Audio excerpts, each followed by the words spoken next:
નમસ્કાર, આપ જોઈ રહ્યા છો નેશન પ્લસ ન્યૂઝ. હું છું આપની સાથે હેતલ ભગત. વડોદરાના રાવપુરા વિધાનસભાના ધારાસભ્ય અને વિધાનસભાના મુખ્ય દંડક બાળકૃષ્ણ શુક્લ દ્વારા વડોદરાના વિવિધ તળાવોના બ્યુટિફિકેશનને લઈને જિલ્લા કલેક્ટરને રજૂઆત કરવામાં આવી હતી. વડોદરા શહેરમાં પાલિકા તંત્ર દ્વારા તળાવોને બ્યુટિફિકેશન કરવામાં આવી રહ્યું છે, ત્યારે આ તળાવ ઉપર ગેરકાયદેસર દબાણો નજરે જોવા મળી રહ્યા છે. વિધાનસભાના મુખ્ય દંડક બાળકૃષ્ણ શુક્લ દ્વારા જિલ્લા કલેક્ટરને આ દબાણો તાત્કાલિક અસરથી દૂર કરવા રજૂઆત કરવામાં આવી હતી.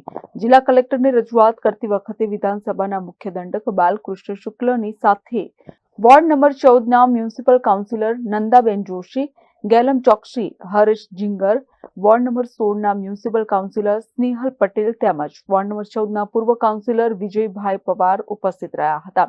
શહેરના દંતેશ્વર ખાતે આવેલા પદમ તળાવ, વાડી ખાતે આવેલા રામ તળાવ, પાણીગેટ વિસ્તારમાં આવેલ અજબ અને રાજા રાણી તળાવ તેમજ વાઘોડિયા કપુરાઈ ચોકડી ખાતે આવેલી વાંસ તળાવ ઉપર દબાણ દૂર કરવા વડોદરા જિલ્લા કલેક્ટરને રજૂઆત કરવામાં આવી હતી. ઓગસ્ટ મહિનામાં વડોદરામાં પૂરની સ્થિતિ સર્જાઈ હતી, જેને જોતા વિસ્તારમાં આવેલા તળાવોને ઊંડા કરવાની કામગીરી પાલિકા તંત્ર દ્વારા કરવામાં આવી હતી, પણ આ તળાવ ઉપર દબાણ હોવાના કારણે તળાવ ઊંડા કરવા માટેની પ્રક્રિયામાં વિલંબ થતો જણાઈ આવતા તેમજ અનેક વખત નોટિસો ફટકારવા છતાં પણ દબાણો દૂર ન થતા રાવપુરા વિધાનસભાના ધારાસભ્ય અને વિધાનસભાના મુખ્ય દંડક બાળકૃષ્ણ શુક્લે જિલ્લા કલેક્ટરને રજૂઆત કરી હતી.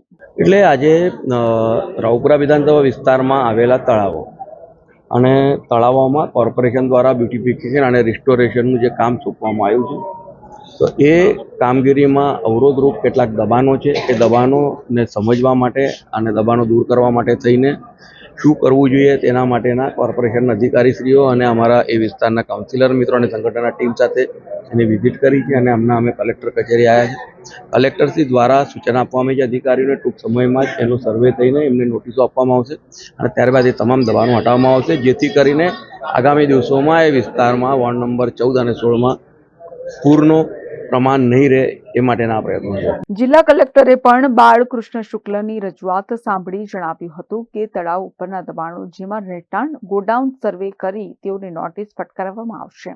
માનનીય મુખ્ય દંડક શ્રી અને રાવપુરાના ધારાસભ્ય શ્રી એમની સાથે જે આજે ચર્ચા થઈ અને એમને જે રજૂઆત કરી એમાં વડોદરા મહાનગરપાલિકાના હદ વિસ્તારમાં કેટલાક તળાવો જેવા કે રાજા રાણી તળાવ, અજબ તળાવ, પદમ તળાવ, દંતેશ્વરનું તળાવ, રામનાથ તળાવ, એ બધા તળાવનું મહાનગરપાલિકા દ્વારા એક સંભવિત આયોજન એનું ઊંડા કરવાને બ્યુટિફિકેશન માટેની એક યોજના અને કોન્સેપ્ચ્યુલાઇઝેશન ચાલી રહ્યું છે.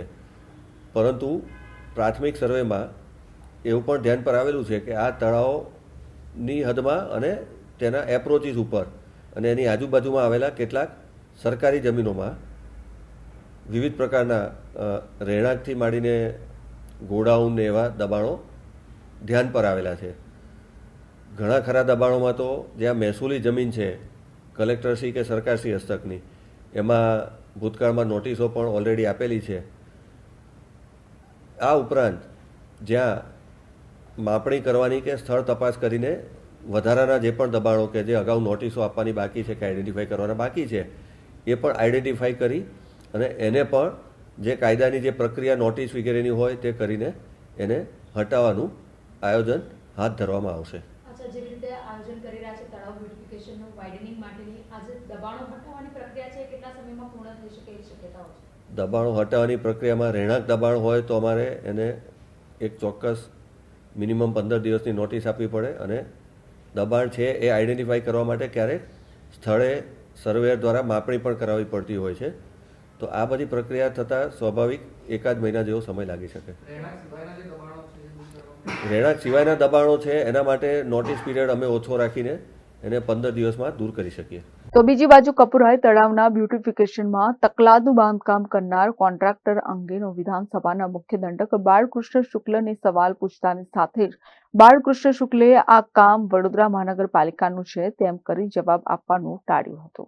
ખાસ કરીને વાત કરીએ કપુરા તળાવ પણ અત્યારે ચર્ચામાં આવ્યો છે, જે પ્રમાણે કોન્ટ્રાક્ટરને કામગીરી આપવામાં આવે છે, તકલાદનું બાંધકામ કરવામાં આવે તેમ છતાં પણ ભયલીનો જે તળાવ તેની કામગીરી તેની આપવામાં આવી છે. એ મને નથી ખબર, કોર્પોરેશનનો વિષય છે. Thank you. કેમેરામેન નવનીત પરમારની સાથે Satyam Nivaskar, Nation Plus News, Vadodara. સમાચારોના સતત અપડેટ મેળવવા માટે અમારી નેશન પ્લસ ન્યૂઝની યુટ્યુબ ચેનલને સબસ્ક્રાઇબ કરો, બેલ આઇકન દબાવો અને જોડાયેલા રહો ફેસબુક, ઇન્સ્ટાગ્રામ અને ટ્વિટર પર.